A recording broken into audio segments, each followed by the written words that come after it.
Good morning everybody. Good morning, good morning. Operating system पढ़ने वाले सारे बच्चों का बहुत बहुत स्वागत है।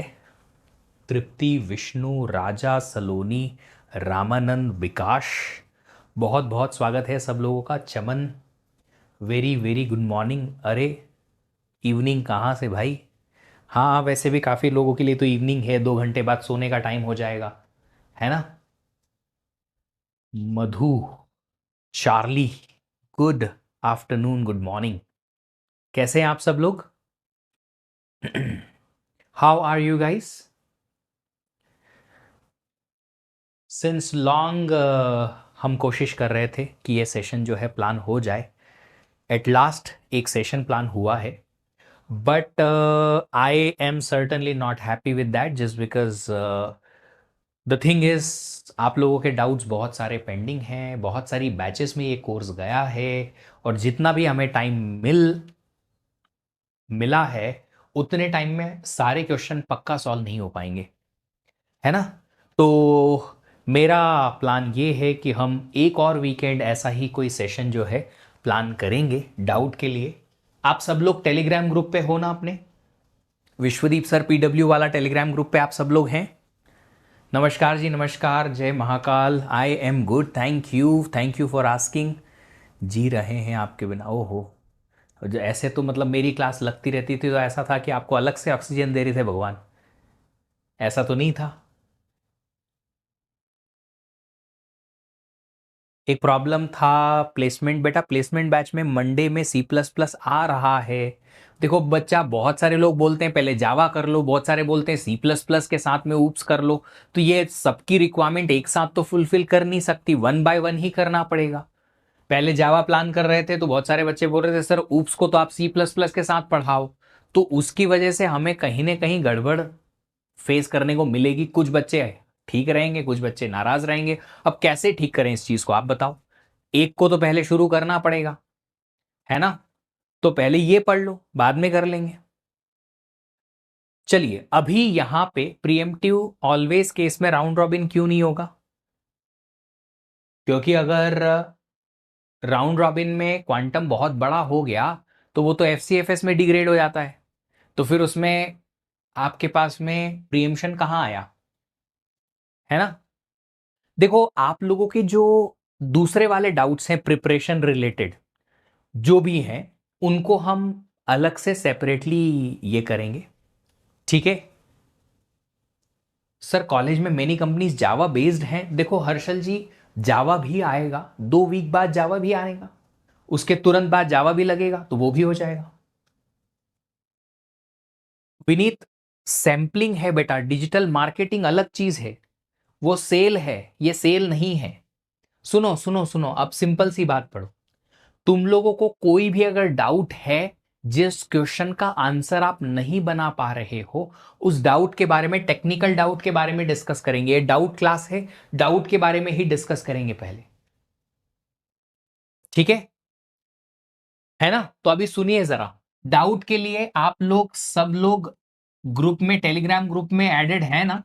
हमारा जो टेलीग्राम ग्रुप है, विश्वदीप सर पीडब्ल्यू, ये है उसका लिंक। सब लोग है ना वहां पे? बोलो जल्दी से बोलो, सब लोग हो वहां पे? अगर आप सब लोग वहां पे हो तो जल्दी से आप जितने भी आपके डाउट्स हैं एक एक करके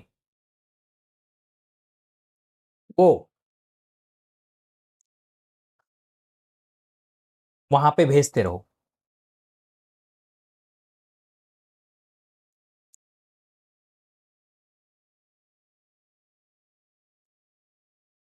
टेलीग्राम ग्रुप है ना, उस पे आप लोग इमेज फॉर्म में अपने डाउट भेजो। I want doubts in image form, ठीक है? फाइल सिस्टम से क्वेश्चन आते हैं क्या? यार तुम लोग एक बार पीवाईक्यू देखे हो क्या? देख लो ना, पीवाईक्यू की किताब खरीद लो और देख लो, समझ में आ जाएगा कि कितने क्वेश्चन आते हैं। किसी से ऐसे क्वेश्चन पूछने की जरूरत ही नहीं पड़ेगी, आते हैं, बिल्कुल आते हैं। भेजे क्या? क्वेश्चंस भेजे आप लोगों ने?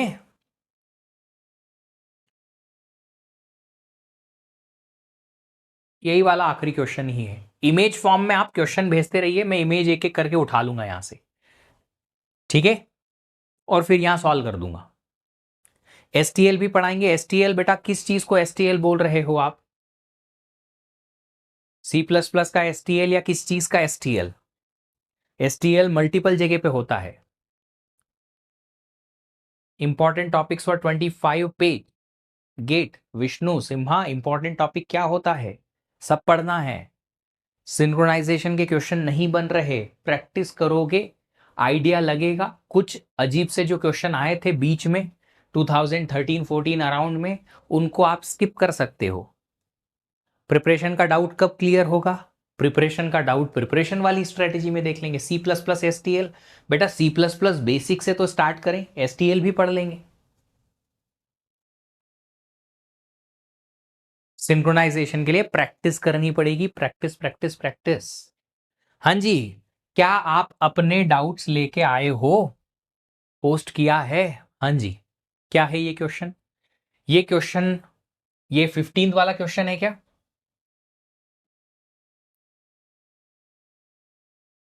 15th वाला क्वेश्चन है एमसीक्यू। किसने भेजा ये? दिवाकर कुमार। इस क्वेश्चन को आप छोड़ सकते हो। वैसे इस क्वेश्चन में कुछ ऐसी चीजें हैं जो हम क्लासरूम में इसलिए डिस्कस नहीं करते क्योंकि ये once in a lifetime question है। ऐसा ही सीओए में एक क्वेश्चन आया था जिसका टॉपिक है, जो कि एक्चुअली है नॉन लीनियर पाइपलाइन से। एक बार लाइफ में क्वेश्चन आया, उसके बाद ना तो पहले कभी आया ना बाद में आया। तो इस टाइप के क्वेश्चन को आप स्किप कर सकते हो। इसमें कुछ ऐसी चीजों की रिक्वायरमेंट है जो आप क्लासरूम में डिस्कस करना नहीं चाहते क्योंकि जरूरत नहीं है, ठीक है। हाँ जी दिवाकर जी, आप छोड़ सकते हो, चाहो सॉल्यूशन मिल जाएगा, बट फिर भी कोई सेंस नहीं बनता इस बात का क्योंकि इस टाइप के क्वेश्चन अभी नहीं आएंगे एग्जाम में। Who is teaching the C plus plus? C plus plus के लिए आपको नरेंद्र सर हमने अभी अभी अपॉइंट किए हैं, वो पढ़ाने वाले हैं। बहुत हार्ड था, अरे नहीं बनाना है ये क्वेश्चन, एक्चुअली आपकी रेगुलर अंडरस्टैंडिंग से बहुत अलग है, इसलिए इसको सॉल्व करना जरूरी नहीं है। सॉल्व किया जा सकता है, बट इस टाइप के क्वेश्चन आपको ना तो टेस्ट सीरीज में देखने मिलेंगे और ना ही गेट में आते ही नहीं है। बहुत पुराना क्वेश्चन है 2008 का, छोड़ सकते हो। और कोई डाउट? हाँ जी, टेस्ट एंड सेट, इसमें क्या तकलीफ? रोहन, क्या तकलीफ है इसमें, क्या चीज समझ में नहीं आया है?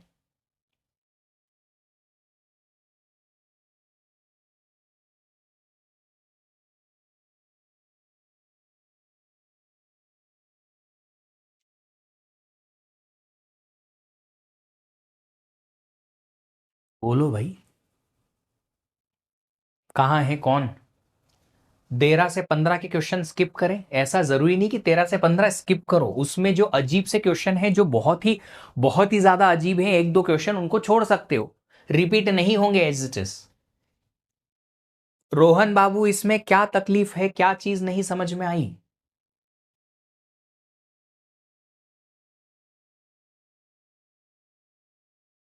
ये टेस्ट एंड सेट का क्वेश्चन है, जो हम टेस्ट एंड सेट समझते हैं उसी में।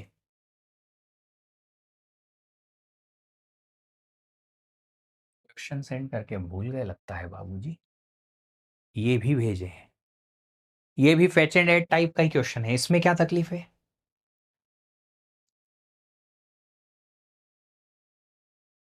अच्छा एक बात बताओ, आप लोगों को मेजरली सिर्फ पीवाईक्यू में ही तकलीफ है क्या? आप लोगों को पीवाईक्यू में ही प्रॉब्लम है क्या? पीवाईक्यू के लिए तो मैंने एक बहुत अच्छा सोर्स बताया था आप लोगों को यार, मेरे खुद के सॉल्व किए हुए क्वेश्चंस देखे थे, देखे थे क्या? मैंने एक बहुत अच्छा सोर्स बताया था जी। तो पीवाईक्यू में जिन जिन को भी तकलीफ हो रही है उसको आनी ही नहीं चाहिए। इंस्ट्रक्शन टेक्स आई माइक्रोसेकेंड, एक इंस्ट्रक्शन को आई माइक्रोसेकेंड लगता है। पेज फॉल्ट टेक्स एडिशनल जे माइक्रोसेकेंड, एडिशनल मतलब अलग से, अगर पेज फॉल्ट हुआ तो जे अलग से लगेगा। The effective instruction time if average a page fault occurs every के इंस्ट्रक्शन, अगर हर एक के इंस्ट्रक्शन में एक पेज फॉल्ट होता है तो पेज फॉल्ट का रेट जो है आ जाएगा 1/k, 1 आउट ऑफ के, ये रेट है। आई टाइम तो लगता ही लगता है, और जब पेज फॉल्ट लगेगा तब जे टाइम अलग से लग जाएगा। ये है एक इंस्ट्रक्शन के एग्जीक्यूशन का टाइम। कौन सा आंसर सही है? आई प्लस जे डिवाइड बाई के, ए सही है।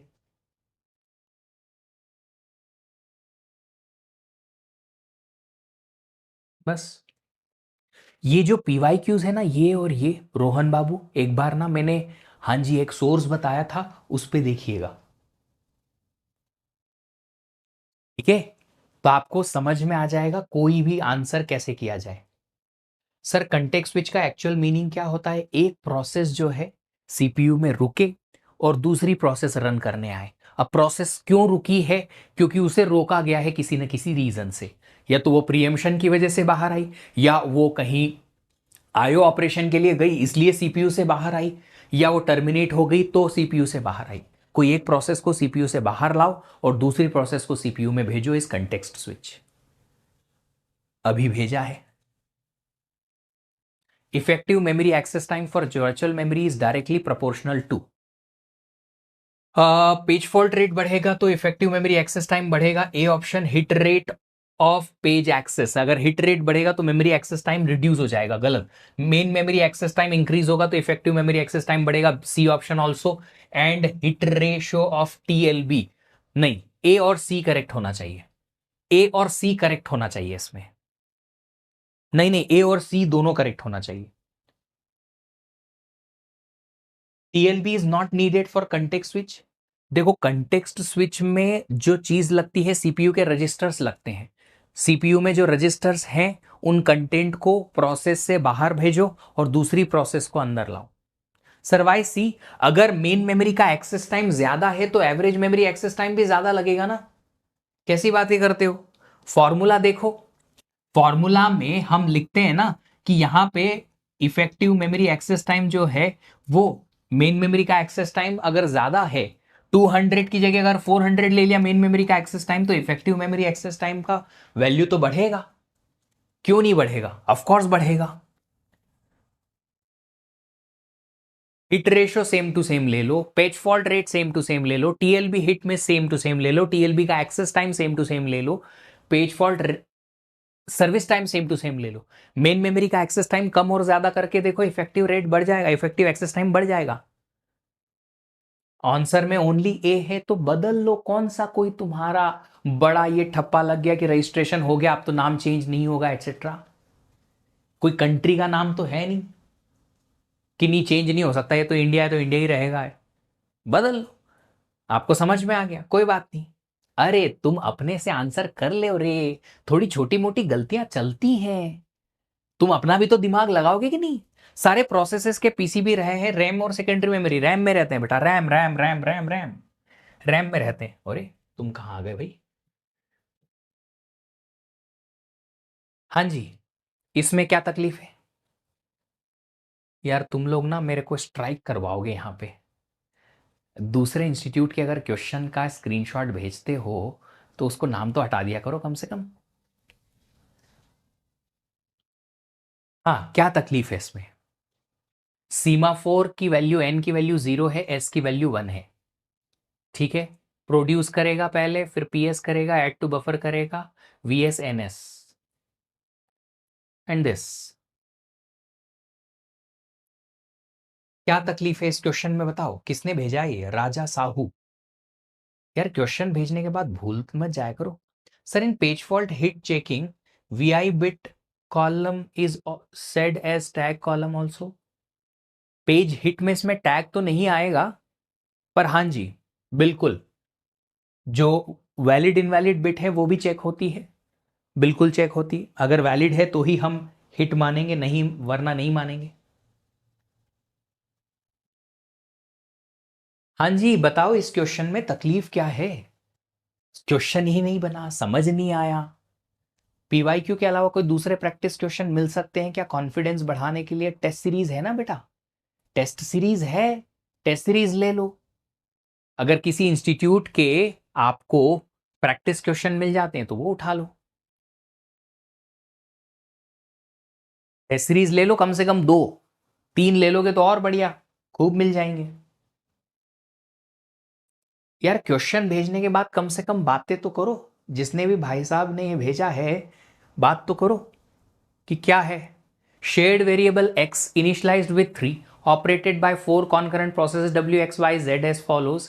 w और x रीड करती मेमोरी को increment by 2, stores it to memory, then terminates it y z decrement 3, stores in memory each process before reading x invokes p operation on counting semaphore s की value 2 से initialise है। लक्ष्य ये तो हमारा ही question है, मेरी ही डीपीपी का क्वेश्चन है। सर समझ नहीं आया। अच्छा, इतनी देर बाद आपका जो क्वेश्चन आया है, नेक्स्ट लेते हैं। Who is responsible for context switch scheduling algorithm like SJF? Responsibility of schedule context switch done by the dispatcher. Dispatcher, अरे ये तो डीपीपी का ही क्वेश्चन है। जिसने भी बोला है लक्ष्य बाबू, का तकलीफ है इसमें ये बताओ। पूरा क्वेश्चन तो भेज दो यार। ये आया, आगे आया। On semaphore S while storing X memory initialise to 2 minimum maximum possible values of this after this completing execution A and B respectively, then the value of B minus A is what. हाँ जी, question समझ नहीं आया मेरे को ये वाला। अच्छा लक्ष्य, आपने मेरी क्लास अटेंड की है? मेरी क्लासेस अटेंड की है? अगर क्लासेस अटेंड की है तो सिमिलर काइंड ऑफ क्वेश्चन हमने क्लास में भी डिस्कस किया था। क्लास में डिस्कस किया है। अगर आप बिना क्लास देखे ऐसे क्वेश्चन सॉल्व करने जाओगे तो भी इस टाइप का एक PYQ भी आया है। इसमें क्वेश्चन में बेटा जी ये है कि आपके पास में 4 प्रोसेसेस हैं, W X Y और Z। ये W P फंक्शन चलाती है S पे, ये भी P फंक्शन चलाता है S पे। सब कुछ ऐसे ही करते हैं। X वेरिएबल है जिसकी इनिशियल वैल्यू क्या है, 0। क्या दे रखी है initial value? Variable x operated initialise to 3। ठीक है, 3 वैल्यू 3 है। एक सीमाफोर है s जिसकी इनिशियल वैल्यू है 2। अगर सीमाफोर की वैल्यू 2 है तो दो प्रोसेसेस PS एक साथ चला सकती है। मतलब यहां रेस कंडीशन की दिक्कत आएगी। क्यों? क्योंकि WX में बोला है कि वेरिएबल x को रीड करके ये -2 करेंगे। -2 या +2 है? W और X read X from memory increments by 2 +2 and YZ -3 करते हैं।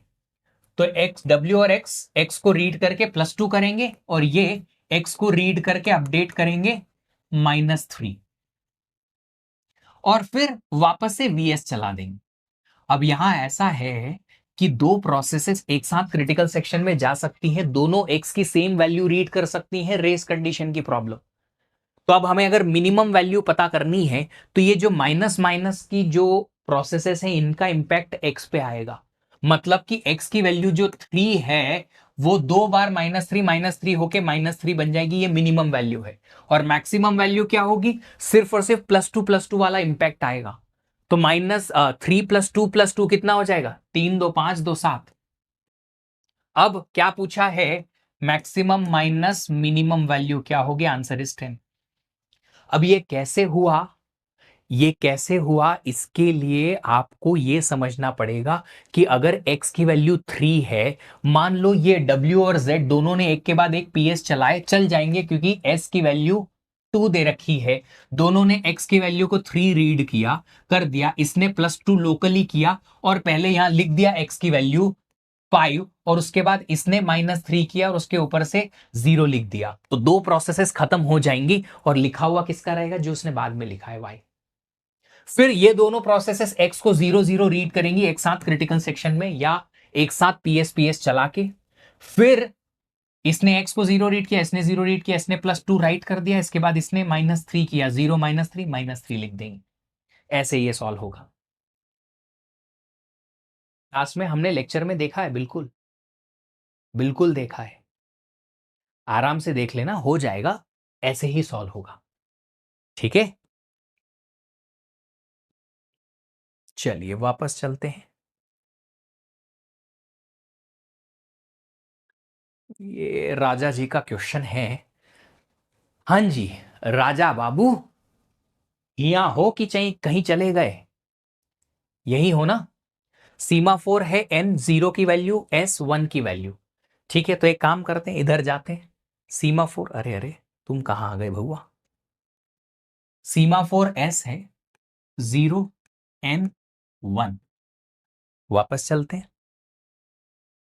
अब प्रोड्यूसर में डायरेक्ट पीएस चलाया हुआ है, प्रोड्यूसर को रोका नहीं गया है। हमको पता है कि प्रोड्यूसर रुकेगा अगर हमारे पास एम्प्टी स्पेस नहीं है बची है तो। पूरा बफर फुल हो जाता है तो रुकना चाहिए, पर रुक नहीं रहा, डायरेक्टली प्रोड्यूस करेगा, पीएस चलाएगा, सीमाफोर S1 है, पीएस चलाया, बफर पे ऐड किया, काम खत्म।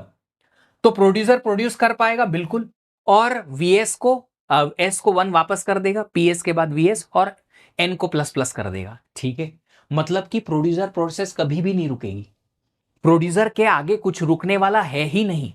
तो प्रोड्यूसर प्रोसेस प्रोड्यूस करती जाएगी item, even though buffer full हो गया तो भी, क्योंकि यहां पे प्रोड्यूसर प्रोसेस को रोकने का कोई चांस ही नहीं है।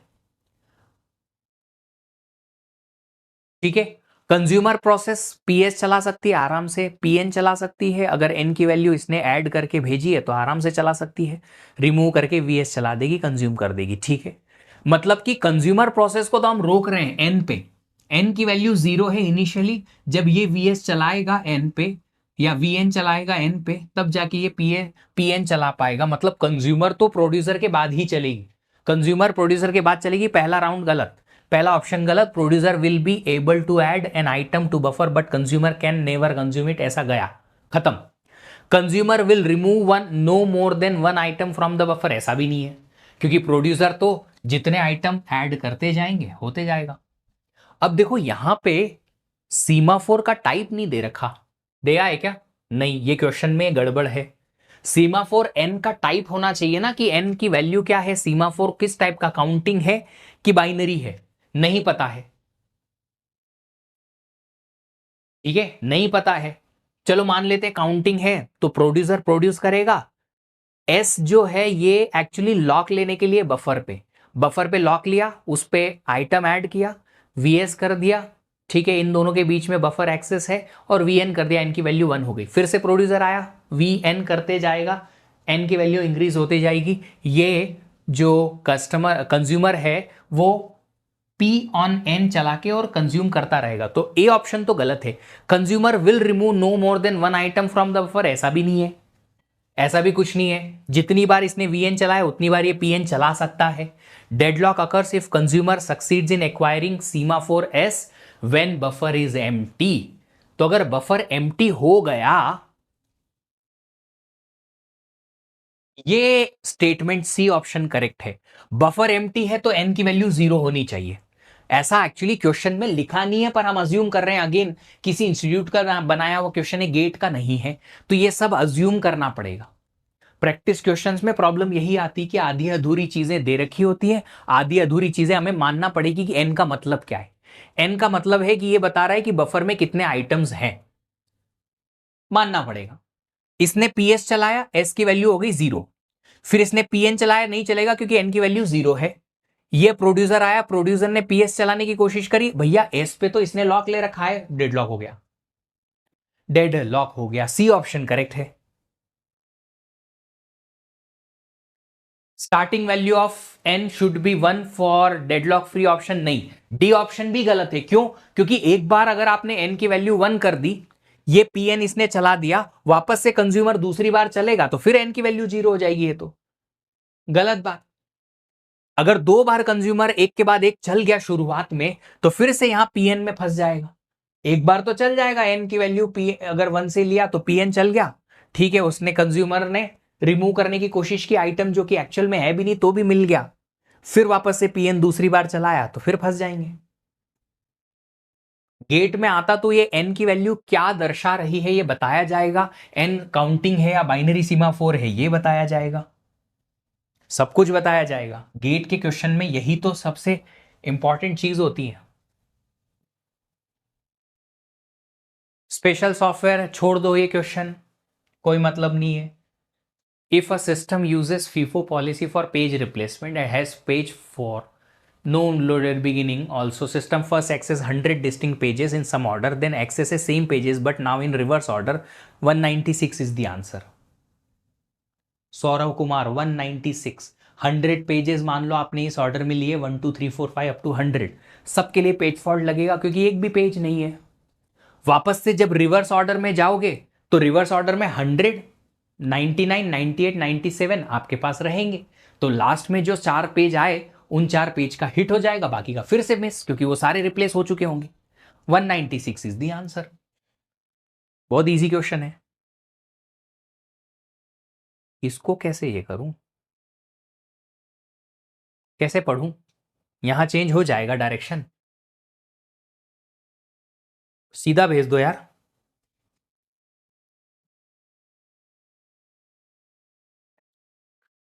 In the strict alternation mechanism, if P1 process enters critical section, changing turn to zero variable. Now P0 wants to enter into critical section, but value turn is 1, so it has to wait. Mutual exclusion violated? नहीं। Mutual exclusion होती क्या है, पहले ये तो बताओ। पहले ये बताओ म्यूचुअल एक्सक्लूजन क्या होता है। म्यूचुअल एक्सक्लूजन होता क्या है, पहले ये तो बताओ। पहले ये बताओ म्यूचुअल एक्सक्लूजन होता क्या है। आर्यन, म्यूचुअल एक्सक्लूजन की डेफिनेशन बताओ बाबू। अरे तुम आंसर करते वक्त डरा मत करो, मेरे से डरोगे तो एग्जाम में फिर फंस जाओगे।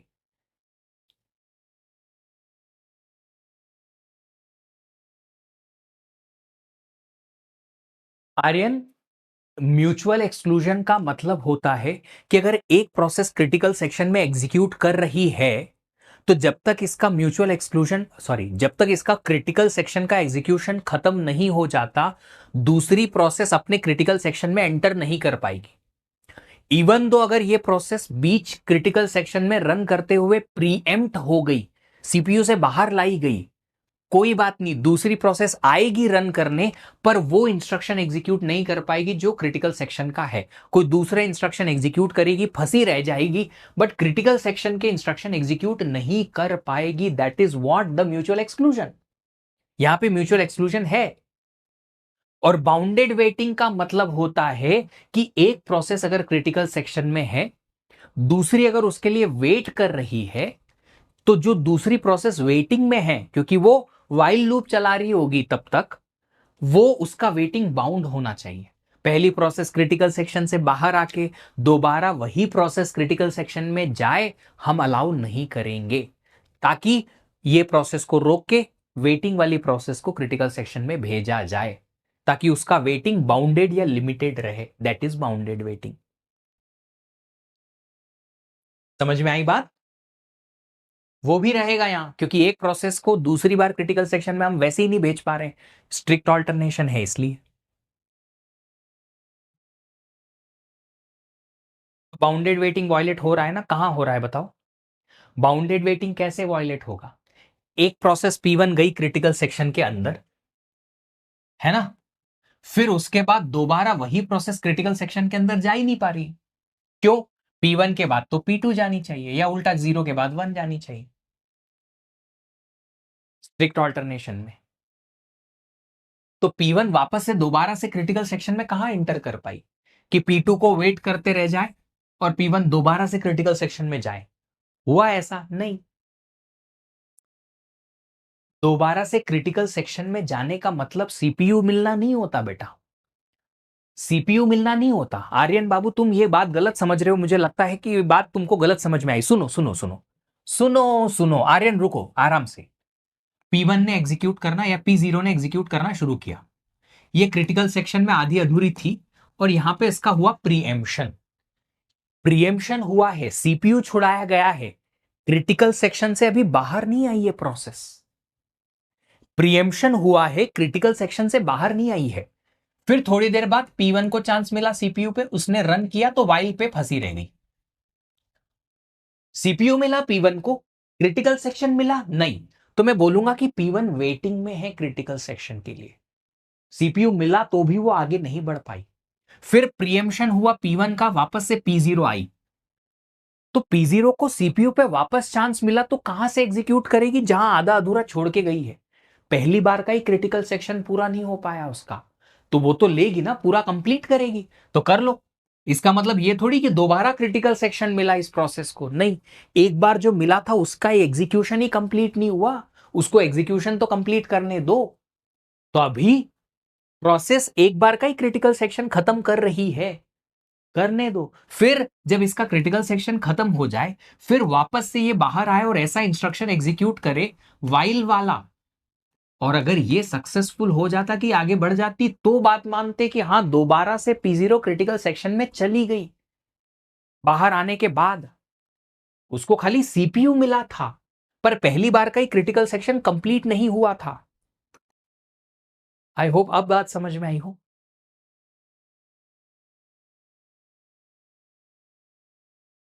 बोलो आर्य नरेश, अब बात समझ में आई? समझे? चलो बढ़िया, थैंक गॉड समझ जाते हो। अरे नहीं समझ में आया तो फिर भी पूछ लेना, बेसिक सी चीजें हैं। Reason for page fault more is architecture dependence. Vishnu ऐसा है ना, पेज की साइज या फ्रेम, पेज की साइज ना आर्किटेक्चर पे डिपेंड करती है कि आर्किटेक्चर में जितना एक इंस्ट्रक्शन का साइज हो, कम से कम उतनी मिनिमम साइज होनी चाहिए पेज की। तो पेज साइज के बेसिस पे आप डिपेंड कर सकते हो या उस चीज को रिलेट कर सकते हो।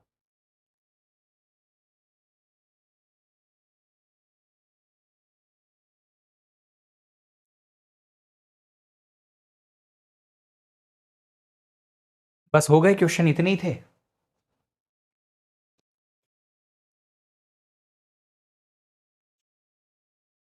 अच्छा, आप सब लोगों को एक चीज बता देता हूं मैं, कि आप लोगों के जो टॉपिक वाइज टेस्ट होने वाले हैं ना टेस्ट सीरीज में पीडब्ल्यू की, उसके क्वेश्चन बना दिए हैं मैंने, और बहुत अच्छे क्वेश्चन बने हैं। मजा आएगा आप लोगों को सॉल्व करने में।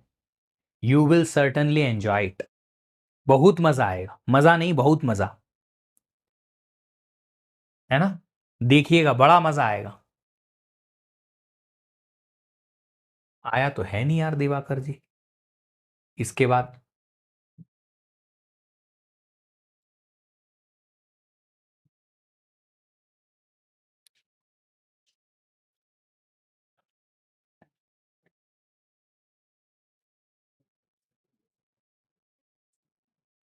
Sir question are clear right in test series? देखो मैंने बनाए हैं तो इतने क्लियर तो होंगे जितना आपको क्लास में समझ में आएगा।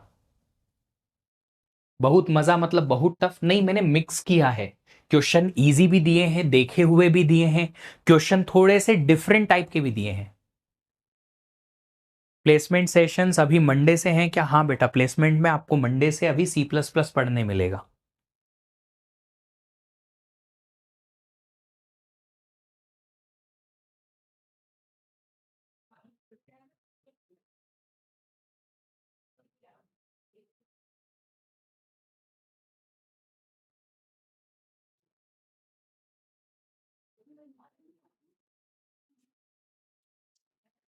विच year edition of Galvin should I read?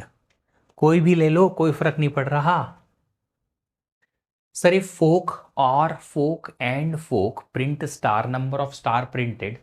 जी बताइए इसमें क्या करना है?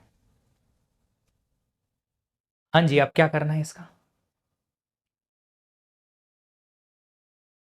इसमें ना बस आपको एक चीज ध्यान रखनी है, ये कब चलेंगे और किसके लिए चलेंगे, कब और किसके लिए चलेंगे, बस इतना याद रखना है।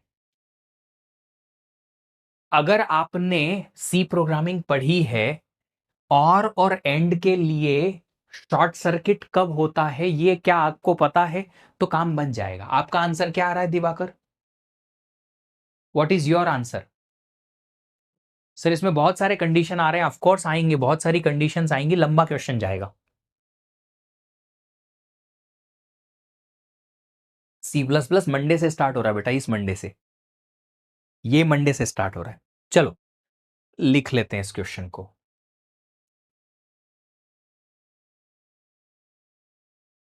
इफ के अंदर फोक और फोक एंड फोक, अब ये एंड और है, तो क्या left to right condition check होती है, राइट टू लेफ्ट? क्यों भाई साहब? एंड और जो है, बोलिए, लेफ्ट टू राइट चेक होगी या राइट टू लेफ्ट? क्या आप लोग को ऑपरेटर प्रेसिडेंस पता है?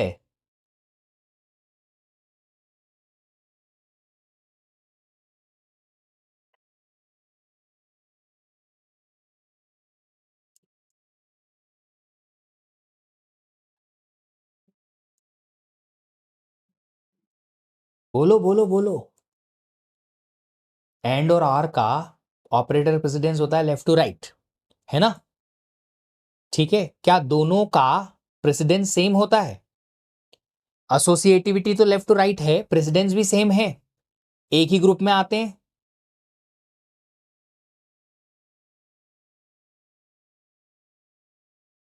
क्या ये दोनों एक ग्रुप में आते हैं?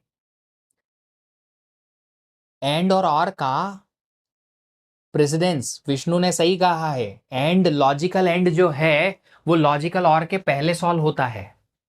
लॉजिक ना बाबा ना, दोनों एक बार में नहीं आएंगे। दोनों लेफ्ट टू राइट तो है, पर एंड का प्रेसिडेंस ज्यादा होता है और से, तो पहले एंड सॉल्व करोगे। पहले एंड सॉल्व करेंगे। अगर एंड का रिजल्ट ट्रू आया तो फिर उसके लिए और भी टेस्ट होगा, ट्रू या फॉल्स वॉट एवर। तो पहले एंड सॉल्व होगा, उसके बाद और सॉल्व होगा। चलिए सबसे पहले मैं यहां लिख देता हूं नंबर 1 2 3। पेरेंट प्रोसेस ने सबसे पहले टू चलाना है, फोक नंबर 2। क्यों चलाना है? क्योंकि पहले एंड सॉल्व होगा ये वाला, तो इसके लेफ्ट और राइट ऑपरेंड पहले चलेंगे। तो नंबर 2, पेरेंट प्रोसेस ने फोक चलाया, चाइल्ड आया C1। अब इस फोक के लिए पेरेंट प्रोसेस के पास में क्या जाएगा? ट्रू जाएगा, और चाइल्ड प्रोसेस के बाद गया फॉल्स। अगर चाइल्ड प्रोसेस के पास फॉल्स गया तो हो गया शॉर्ट सर्किट, ये आ गया पूरा फॉल्स। तो चाइल्ड प्रोसेस के लिए ये फोक नहीं चलेगा। क्यों नहीं चलेगा? क्योंकि उसके पास ऑलरेडी यहां से जीरो चले गया है। तो चाइल्ड प्रोसेस के पास अगर यहां से पूरा जीरो चले गया तो फिर ये वाला फोक नहीं चलेगा। किसके लिए? चाइल्ड के लिए, क्योंकि जीरो एंड समथिंग जीरो ही रहता है इसलिए। तो चाइल्ड प्रोसेस के लिए ये नहीं चला, पर पेरेंट के लिए ये अगर ट्रू आया तो ये चलेगा। ठीक है, चला दो इसको। तो पेरेंट प्रोसेस के लिए ये सेकंड सॉरी थर्ड वाला फोक चलेगा। चलाया, थर्ड वाला फोक चला, इसने एक और चाइल्ड बनाया। ठीक है, एक और चाइल्ड बनाया। अब इसके लिए एक और चाइल्ड बना थर्ड वाले फोक से। तो इस थर्ड वाले फोक के लिए पेरेंट प्रोसेस के पास क्या मिलेगा? ट्रू। पर चाइल्ड प्रोसेस को क्या मिलेगा? जीरो। तो चाइल्ड प्रोसेस को इन दोनों का क्या मिल गया? C2 को इन दोनों का क्या मिल गया? अभी 1 और 0 मिल गया। C1 के पास यहां से जीरो ही आया है दोनों का मिला के, इतना हो गया। चलिए, तो ये ट्रू आया किसका? चाइल्ड प्रोसेस का। अगर चाइल्ड प्रोसेस के साथ सॉरी ये पेरेंट प्रोसेस के लिए ट्रू आया, अगर पेरेंट प्रोसेस के लिए ट्रू आ गया तो ये और नहीं चलेगा। क्यों? वही शॉर्ट सर्किट, ये और क्यों चलाना है? ये फोक का रिजल्ट डायरेक्टली मिल जाएगा। तो पेरेंट प्रोसेस सीधी इफ के अंदर और प्रिंट कर देगी स्टार। क्यों हो गया ऐसा? क्योंकि पेरेंट प्रोसेस के लिए ये दोनों से मिला ट्रू। अगर एक कंडीशन और में ट्रू है तो शॉर्ट सर्किट हो गया, आगे की बात नहीं करेंगे। अब C2 के लिए चेक करते हैं। C2 के लिए इन दोनों से क्या आया? 1 और 0। 1 और 0 आया। C2 के लिए यहां से आया जीरो, तो ये फोक चलाएगी नंबर 1। फोक चलाई नंबर 1, C2 1, चाइल्ड बनाया। अब चाइल्ड बनाया C2 के लिए 0 और 1, 1 आ जाएगा। मतलब ये इफ के अंदर जाएगी, स्टार प्रिंट करेगी। पर C2 1 नहीं कर पाएगी। क्यों? ये भी जीरो, इसका चाइल्ड भी जीरो। तो ये अगर आपने इफ की कंडीशन के अंदर प्रिंट स्टार लिखा है तो नहीं आएगा, प्रिंट नहीं करेगी C2 1, क्योंकि यहां से जीरो आया, यहां से भी जीरो आएगा इसको। C1 के लिए देखते हैं। C1 के लिए ये पूरा जीरो आ गया था, ये चलाएगा। C1 फोक नंबर 1 के थ्रू अपना चाइल्ड बनाएगा। अपना चाइल्ड बनाया। C1 के लिए यहां से जीरो आया था, बट यहां से ट्रू आएगा पेरेंट जो है, तो इसको स्टार प्रिंट करने मिलेगा। पर C11 के लिए 0 और 0 0 हो जाएगा, ये स्टार प्रिंट नहीं करेगी, सिर्फ 3 ही बार स्टार प्रिंट होगा।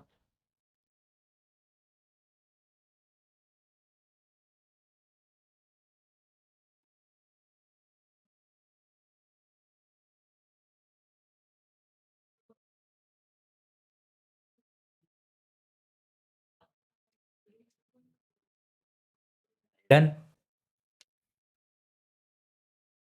बस, और कोई क्वेश्चन?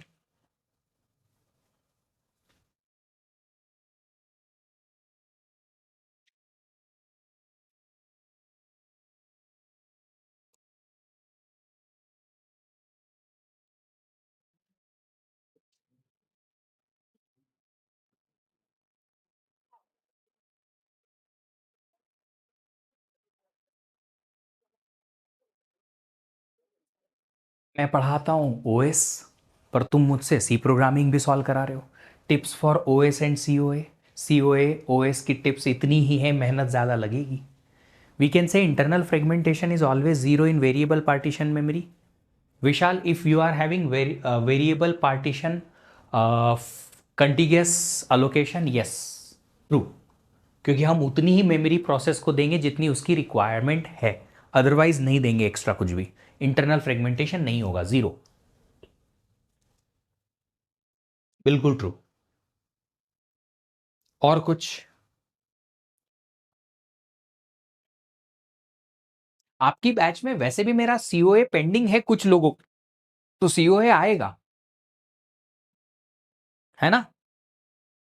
अच्छा, एक चीज और, I just want to ask one more question. आप और किस बैच या और किस पर्टिकुलर कोर्स में,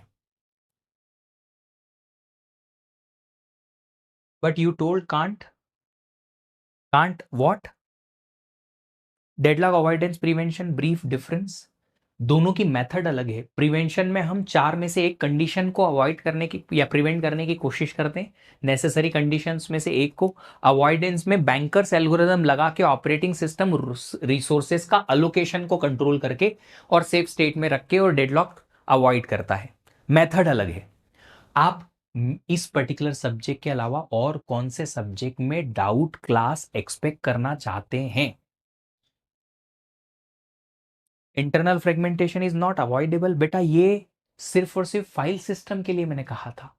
फाइल सिस्टम में इंटरनल फ्रेगमेंटेशन आप अवॉइड नहीं कर सकते, मेन मेमोरी मैनेजमेंट के लिए कर सकते हो। टीओसी सीडी, ठीक है, टीओसी सीडी डीएम और और कोई कोर्स है जिसमें आपको डाउट्स की क्लास की जरूरत है? सीडी का नहीं हुआ, करवा देंगे।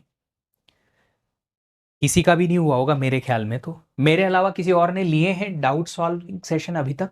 इसरो डीआरडीओ बाक में और एनी पीएसयू के एग्जाम कब होंगे? गेट एग्जाम आएगी ना, उसके अराउंड ही सब आता है बेटा। इसरो का तो जब भी आएगा आपको तुरंत पता चल जाएगा, बट आप एग्जाम तभी लिख पाओगे जब आप अपने फाइनल ईयर या पास आउट रहेंगे तब।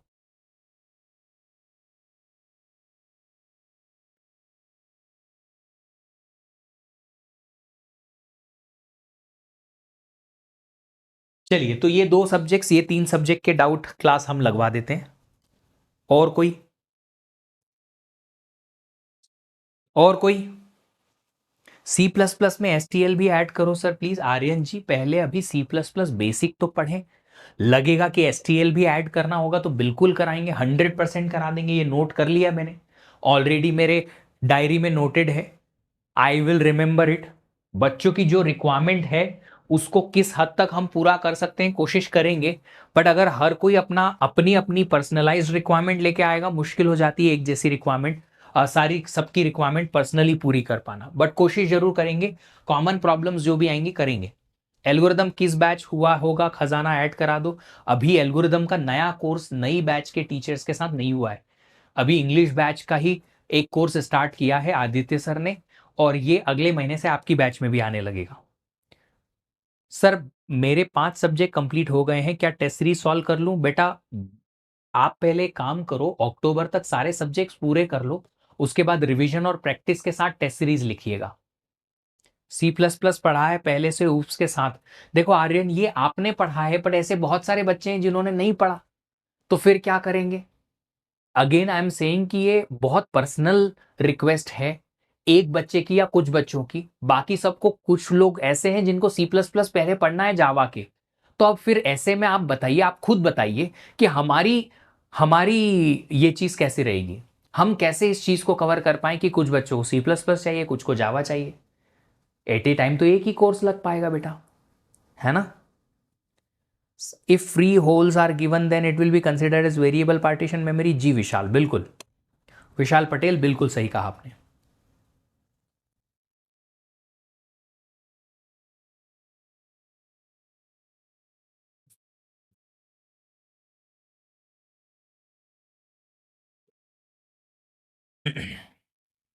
सर, सीडी में लास्ट फ्यू टॉपिक्स का लाइव लेक्चर नहीं दिया है सर ने, तो उधर ऐसा सेशन हेल्पफुल रहेगा। मैं बता देता हूँ, बिल्कुल सर को मैं तुरंत अभी ही मैसेज करूंगा, जैसे ही सेशन खत्म होगा मैसेज करके कॉल करके बोल दूंगा डिस्क्रीट मैथ और इन दोनों कोर्सेस में बराबरी से आपको लगवा देंगे, पक्का। आर्यन, जो पहले प्लानर बने थे ना, वो प्लानर थेरेटिकल बने थे, उसमें थेरेटिकल बातें होंगी एक्सेट्रा। अभी जो प्लानर बना है सी प्लस प्लस है, उसी को एक्सटेंड करके कर दिया जाएगा as soon as you guys will be comfortable with basic C plus plus. बराबरी से करेंगे, तुम उसकी चिंता क्यों करते हो? Some telling COS will be tough because of IIT Roorkee is preparing. Vishnu, कोई भी क्वेश्चन टफ या इजी तब लगता है जब सामने वाले को उसके बारे में पता होता है। और जहां तक मुझे पता है IIT रुड़की ने मेरे टाइम पे भी 2009 में पेपर सेट किया था, और पेपर में एज सच कोई तकलीफ नहीं आई थी। बेसिक प्रिपरेशन के साथ आई गॉट 682, और कोई बहुत ज्यादा टफ क्वेश्चन नहीं आए थे।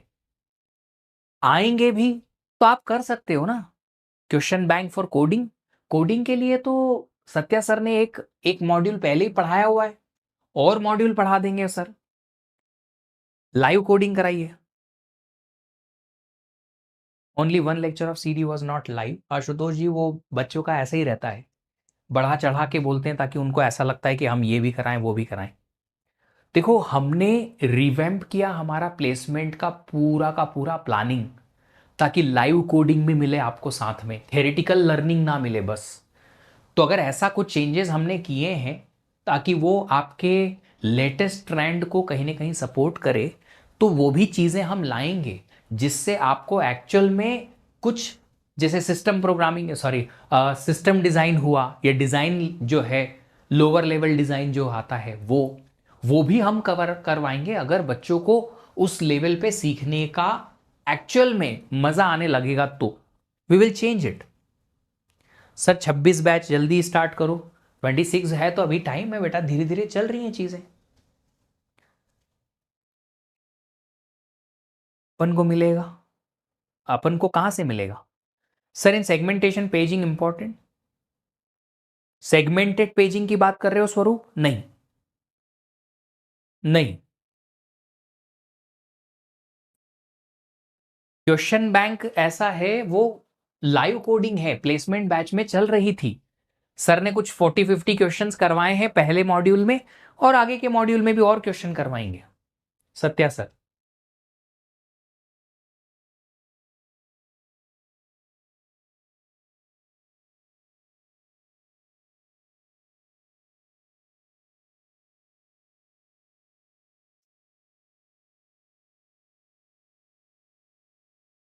one level table residing in main memory, TLB address translation, each memory access take 100 nanosecond, TLB lookup 20 nanosecond, page transfer to and from disk takes 5000 nanosecond, TLB hit ratio 95%, page fault 10%, assume that 20% of total page fault dirty page has to be returned back to disk। ये तो gate का question है, ये तो gate का question है रोहित जी।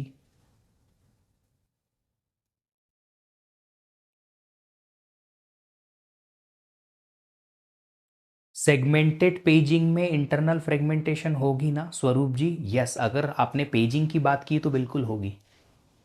Team is working hard, कौन सी team, कौन सी टीम हार्ड वर्क कर रही है भैया जी? ये बेटा जी गेट का क्वेश्चन है और हमने क्लास में भी डिस्कस किया है। रोहित, इसमें कोई स्पेशल कोई प्रॉब्लम है तो बताओ।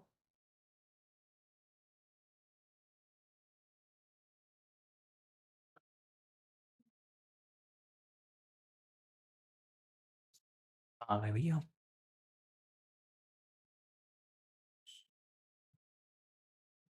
क्वेश्चन डिलीट कर दिया, कोई बात नहीं।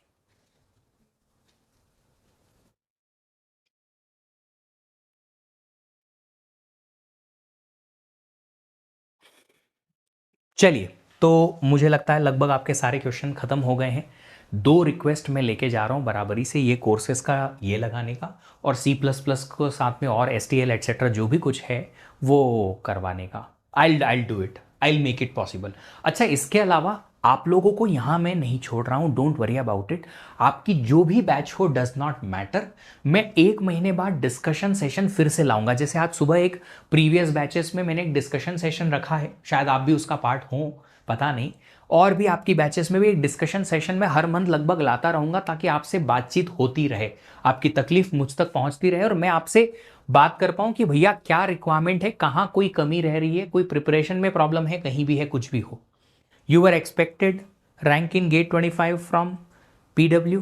My expected, देखो मेरा काम है फोकस करना प्रोसेस पे, प्रोसेस का काम है मेरा। रैंक या रिजल्ट जो है बाई प्रोडक्ट है। एक्सपेक्टेशन मेरी इसकी कुछ नहीं कि रैंक 1 आएगी कि 2 आएगी कि 5 आएगी। मेरा एक्सपेक्टेशन है कि मेरी मेहनत में कमी नहीं होगी प्रोसेस में। तुम्हारा एक्सपेक्टेशन, तुमसे मेरी एक्सपेक्टेशन है, मैं तुमसे भी एक्सपेक्ट करूंगा कि तुम्हारी तरफ से मेहनत में कमी नहीं होगी। रैंक जो भी आए, हमारा करियर आगे चलना चाहिए। और वैसे भी मैं एक ऐसा पर्सन हूं जिसका यह विश्वास है कि जो पर्सन अंडर 10 रैंक लेके आएगा या अंडर 50 रैंक लेके आएगा या अंडर 100 रैंक लेके आएगा, वो कुछ भी कहीं से भी पढ़े ले आएगा। मेरा फोकस उन बच्चों पे रहता है कि जो बिना गाइडेंस के, बिना अवेयरनेस के, बिना कोई कोर्स ज्वाइन करे शायद 5,000 या 6,000 रैंक लाते, उनको मैं कैसे भी करके अंडर 1,000 ले आऊं, ताकि उनको एक कॉलेज मिल जाए और उनका करियर आगे बढ़ पाए। वो सबसे ज्यादा ग्रेटफुल होते हैं। ये तो कहीं भी जाएंगे एक जैसे ही रहेंगे। अंडर 200 300 लाना वाला बच्चा भी थोड़ा उसी कैटेगरी में आता है, हर एक नहीं आता है।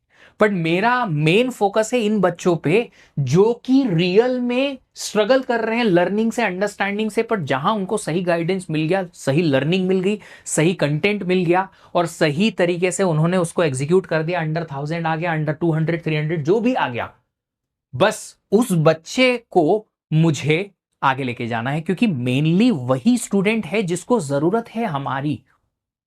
इनको नहीं है उतनी ज्यादा, थोड़ी रहेगी ऑफ कोर्स, कंटेंट की इनको भी जरूरत रहती है, पर इनको इतनी ज्यादा जरूरत नहीं है, इनको है।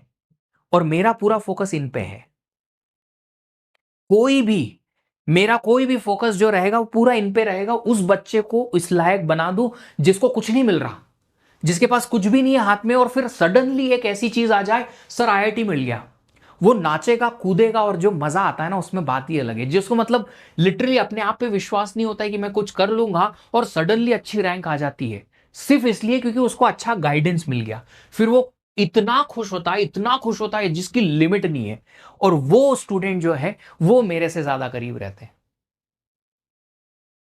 सर बैकलॉग कैसे कंप्लीट करें? एक्स्ट्रा टाइम देके, टाइम जितना ज्यादा दोगे बैकलॉग क्लियर होते जाएगा। Complete 2 subject in 1 month with video revision, yes चलेगा बिल्कुल अमन। टीओसी का ब्रीफ रिवीजन करा देते तो सही रहता। देखो रिवीजन के लिए बेटा अगर आप टीचर पे भरोसा करोगे या टीचर पे डिपेंडेंट रहोगे, थोड़ा मुश्किल है। क्योंकि रिवीजन कराते वक्त बात ये है ना, टीचर रिवीजन कराएंगे तो आपको दिमाग में सब कुछ याद नहीं रहेगा, खाली रिकॉल आता रहेगा कि हाँ ऐसा होता है। याद रखने के लिए खुद ही रिवीजन करना पड़ता है अपने पेस से। मेरा सीओए सब्जेक्ट स्टार्ट होगा, अगर आपकी बैच में हो गया है तो डन। टेस्ट नहीं हो रहा, टेस्ट क्यों नहीं हो रहा? टेस्ट तो लिखना पड़ेगा। टेस्ट सीरीज नहीं दे रहा, सिर्फ प्रैक्टिस और रिवीजन कर रहा हूं, तो अगर मैं बाद में टेस्ट लूं तो देखो, अगर आप अपने सारे सब्जेक्ट्स कवर कर लोगे अक्टूबर के पहले पहले, तो नवंबर से आप टेस्ट सीरीज स्टार्ट कर सकते हो रिवीजन और प्रैक्टिस के साथ। ठीक है, सिलेबस कंप्लीट करने के लिए अक्टूबर तक आप टाइम लो। अगर उसके बाद भी आपका सिलेबस आगे जाता है तो फिर आप एक काम करना, सिलेबस को थोड़ा सा कम टाइम देके और फिर रिवीजन प्रैक्टिस स्टार्ट कर देना टेस्ट सीरीज के साथ अक्टूबर के बाद। ऐसा कर सकते हो। अगर सिलेबस कवर हो गया है तो रिवीजन के साथ टेस्ट सीरीज अभी भी स्टार्ट कर सकते हो। नहीं हुआ है तो जल्दी जल्दी खत्म कर लो। अक्टूबर तक भी अगर सिलेबस कवर करोगे, नवंबर से आप रिवीजन के साथ प्रैक्टिस टेस्ट सीरीज स्टार्ट कर सकते हो। अगर अक्टूबर तक सिलेबस कवर नहीं होता है तो आप थोड़ा जो भी छोटा मोटा कुछ बचा हुआ है उसको कवर करने के साथ में रिवीजन प्रैक्टिस टेस्ट सीरीज उठा सकते हो। सर बट टेस्ट सीरीज में मेरा रैंक कंसीडर किया जाएगा? किस चीज का किया जाएगा? आपकी रैंक टेस्ट सीरीज में जो आ रही है उससे क्या कंसीडर करना है बताओ। No offer for test series मुझे लगता है लास्ट मंथ था जब हमने लॉन्च की थी ऑलरेडी, उसके बाद फिर हटा दिया गया था, अब नहीं होगा।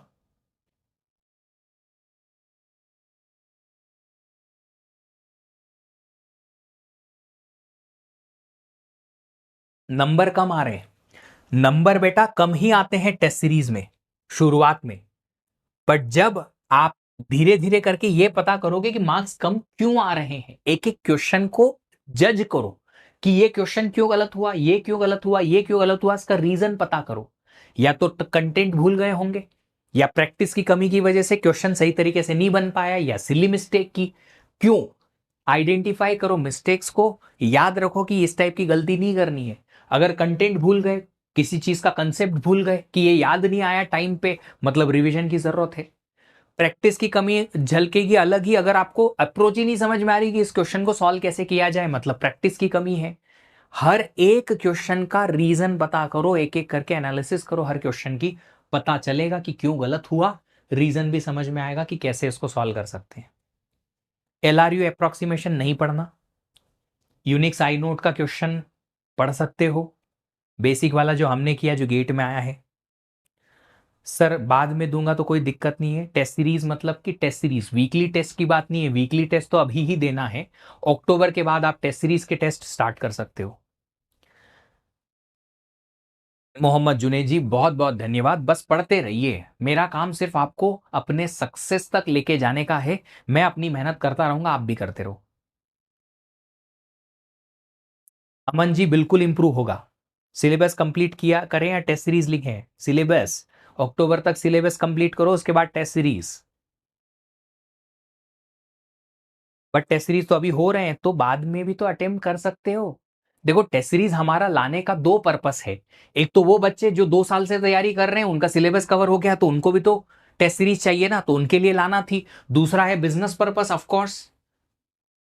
समझ रहे हो बात को? तो वो तो लाना ही है। बच्चे जो हैं वो कोर्स कवर करके बैठे हुए हैं पिछले 2-3 सालों से जो पढ़ाई कर रहे हैं, तो उनको तो खाली टेस्ट सीरीज चाहिए, तो उनको तो एंगेज करना पड़ेगा ना।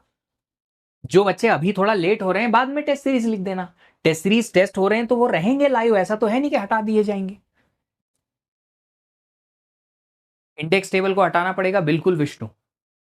जो सब्जेक्ट स्टार्टिंग में पढ़े थे सारा भूल चुके हैं, इसीलिए तो रिवीजन होता है पल्लवी जी। रिवीजन का काम ही ये है। मैं क्यों बोल रहा हूं आपको कि आप अक्टूबर तक सिलेबस फिनिश करो। अक्टूबर के पहले सिलेबस फिनिश करने के बाद आपके पास जो टाइम बचेगा, नवंबर दिसंबर जनवरी, ये इसमें आप रिवीजन करेंगे खूब सारा, कम से कम 3 बार मिनिमम 3 टाइम्स एक एक कोर्स को रिवीजन करेंगे, खूब सारी इनकी प्रैक्टिस करेंगे और टेस्ट लिखेंगे। अगर आप इसको और जल्दी खत्म कर लोगे अगस्त में, सितंबर में, तो और ज्यादा टाइम मिलेगा। जितना ज्यादा रिवीजन और प्रैक्टिस, उतनी ज्यादा ग्रिप आएगी टॉपिक पे, उतने ज्यादा क्वेश्चन सॉल्व करने की एबिलिटी बनेगी। कम से कम 4-5 बार तो करना ही पड़ेगा रिवीजन। 3 बार तो बहुत मैंडेटरी है कि करना ही है। रिवीजन का भी एक उसूल है, पहला रिवीजन इतना लंबा टाइम देगा, दूसरे में इतना कम टाइम लगेगा, तीसरे में और कम, चौथे में और कम, पांचवे में और कम। रिवीजन के पहले बार में बहुत टाइम लगेगा, सो ट्राई करो। सर मैं ओएस भूल जाता हूं, रिवीजन करोगे तो याद आएगा, प्रैक्टिस करोगे तो याद आएगा। जैसे तुमको अपना बर्थडे याद रहता है ना, अपने खुद का बर्थडे याद रहता है कि नहीं रहता है, वैसे ही आपको टॉपिक याद रखने हैं। 15 दिन पहले ही कोर्स लिया है अनिकेत जी, इसके लिए आपको बहुत जी तोड़ मेहनत करनी पड़ेगी। नवंबर तक सिलेबस फिनिश करो, हो जाएगा। Do we get internship on the basis of GATE score? मुश्किल है ना। सिलेबस अगस्त में हो रहा है, तो अभी पैरेलल में रिवीजन स्टार्ट कर दूं, अगस्त में पहले खत्म कर दो। आध्या सक्सेना कर लो, पहले सिलेबस फिनिश कर लो, उसके बाद रिवीजन स्टार्ट करना एकदम आराम से, वरना फिर सिलेबस डिले हो जाएगा। अभी स्टार्ट अगर किया है तो भी ज्यादा से ज्यादा मिड नवंबर तक नया टॉपिक पढ़ो।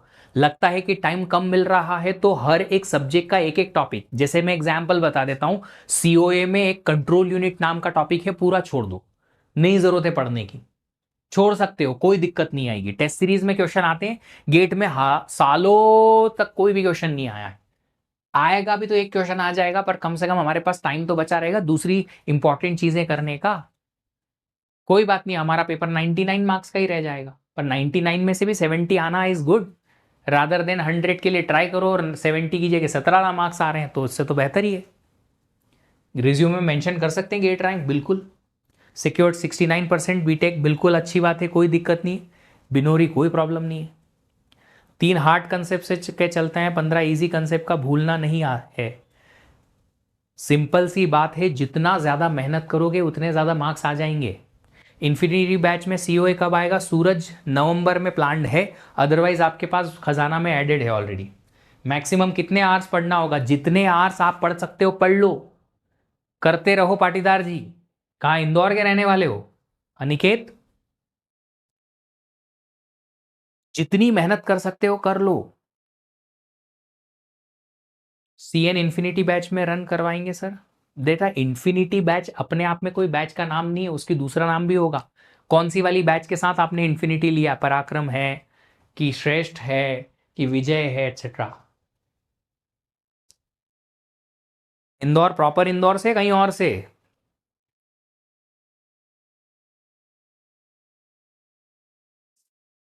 पराक्रम, तो वो पराक्रम बैच में जो भी कोर्सेज का शेड्यूल होगा उसके अकॉर्डिंग आ जाएगा। If we leave CN no problem. एक काम करो ना, सीएन अगर पूरा पूरा छोड़ना है तो एक काम करो, सिलेबस देखो, एक पीवाईक्यू देखो, और पीवाईक्यू में देखो कि कौन से ऐसे टॉपिक हैं जिससे बहुत क्वेश्चन आते हैं हर बार। उस टॉपिक के इजी इजी टॉपिक पढ़ लो कम से कम। अगर इजी क्वेश्चन बैठ गया, बन गया, तो खुशी मनाएंगे, नहीं तो वैसे भी छोड़ के जा ही रहे थे। इजी टॉपिक पढ़ लो। प्रॉपर इंदौर, ओहो चलो बढ़िया है, कभी इंदौर आएंगे तो मिलेंगे आपसे। वैसे भी दिवाली पे आऊंगा ही, सही घर जाऊंगा। मेरा होम टाउन उज्जैन है। कौन कराएंगे? अभिषेक सर कराएंगे, अभिषेक साहू सर।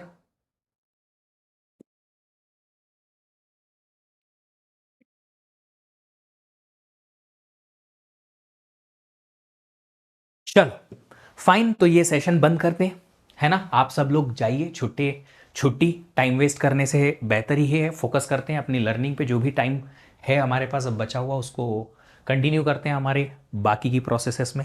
सर एल्गोरिदम में प्रॉब्लम जा रही है किस चीज़ में? एल्गोरिदम में प्रॉब्लम किस चीज़ की जा रही है? मल्टीपल फैकल्टी से पढ़ लिया। देखो कभी कभी ऐसा होता है, मेरे साथ भी ऐसा हुआ था कंप्यूटर नेटवर्क के लिए, कि मैंने 2 अलग अलग बुक्स पढ़ ली पर बहुत ज़्यादा समझ नहीं आया, तो मैंने उसको वही ऐसे ही किया कि अगर इजी इजी क्वेश्चन आएगा कर दूंगा, बहुत ज़्यादा डिफिकल्ट क्वेश्चन आया तो छोड़ दूंगा। बाकी के कोर्सेस पे अच्छी ग्रिप कर ली ताकि वहां से अच्छे वाले क्वेश्चन भी सॉल्व कर पाऊं, ऐसा कर लिया। तो एक आध क्वेश्चन अगर हल्का पुल्का रहता भी है तो चलेगा। नेक्स्ट सेशन कब होगा बेटा? ऐसा प्लान नहीं किए, इमीडिएट प्लान नहीं किए, सोचेंगे। ओह मिर्जापुर स्टाइल, ऐसे इमीडिएट प्लान नहीं किए हैं, सोचेंगे। गेट से जॉब बेटा पहले लगती थी, अभी थोड़ा मुश्किल है, सिनारियो थोड़ा टफ है अभी, मार्केट बहुत ज़्यादा हार्श हो गया है। आईआईटी में एमटेक के लिए कितना परसेंटेज चाहिए? बीटेक में 65+ परसेंटेज चाहिए बेटा। हाँ तो आध्या जी, जितना इजी इजी हो जाए उतना इतना कर लो। 1 या 2 सब्जेक्ट के लिए आपको सबको तकलीफ होगी। बहुत सारे स्टूडेंट्स को अलग अलग टाइप के कोर्सेज में, किसी को टीओसी में दिक्कत आती है, किसी को system courses like COA OS में दिक्कत आती है, किसी को सीएन में आती है, किसी को डिस्क्रीट में आती है। अगर आपके 70% कोर्सेज बहुत अच्छे हैं, 30% कोर्सेज में कुछ यहां वहां होता है, कम से कम आप इजी टू मॉडरेट लेवल के क्वेश्चन बनाने लायक तो बन जाओ। टफ क्वेश्चन नहीं बनेंगे चलेगा, कोई दिक्कत नहीं है ना। बहुत ज्यादा टफ क्वेश्चन आता है तो छोड़ देंगे। कितना टफ क्वेश्चन आएगा? कितने क्वेश्चन आएंगे? सारे क्वेश्चन नहीं बनेंगे ऐसा तो है नहीं किसी कोर्स से। एक कोर्स का वेटेज 8-10 मार्क का होता है, उसमें से 5 मार्क्स कर दिए, 5 मार्क्स नहीं भी किए कोई बात नहीं, वैसे भी हमको छोड़ना है। हमारे पास 30 मार्क्स का अभी भी मार्जिन होता है कि हम 30 मार्क्स गलत कर दें, छोड़ दें, तो भी 70+ ला सकते हैं। बाकी के कोर्सेस है वहां से ले आएंगे। 100% हर चीज में लाना जरूरी नहीं है, ये गेट एग्जाम है, समझो इसके डायनामिक्स को समझो, है ना। तो 1-2 क्वेश्चन अगर छूट गए, नहीं बने, कोई बात नहीं, बाकी के चीजों पे फोकस है कि ये तो बन ही जाए, एटलीस्ट उतनी मेहनत कर लो, ठीक है। चलिए ओके देन, थैंक यू। फिर से मुलाकात होगी, जब भी ये सेशन प्लान होगा आपको डिटेल मिल जाएगी।